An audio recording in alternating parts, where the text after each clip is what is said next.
তো বাবা যে আসতে কোনো সমস্যা হয়নি তো? না আঙ্কেল, আসতে কোনো সমস্যা হয়নি।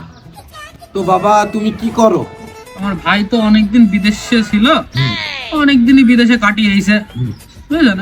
বয়স হয়ে গেছে, আসবি আসবি করি, আশাই হয়নি, বাড়ি ঘর করি, তারপরে আসলু।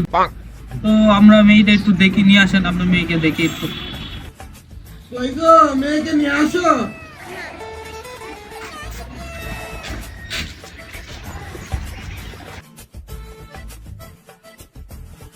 বসো আপু, বসো।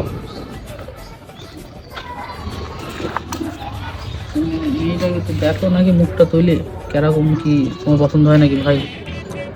আস্তে আস্তে মানুষজন কি বলে মেয়ে দেখতেছি আমরা এক জায়গায় না।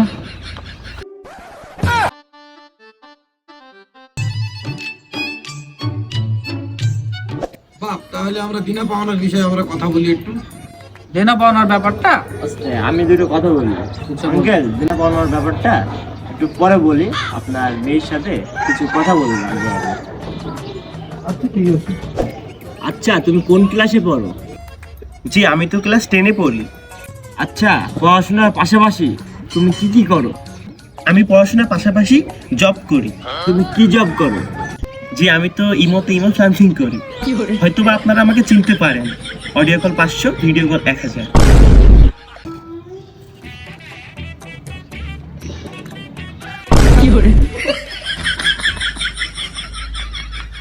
তোকে বলছি না আমি ইমো ফ্রিল্যান্সিং এর কথা বলবি না তুই, এই সম্বন্ধটা গেল।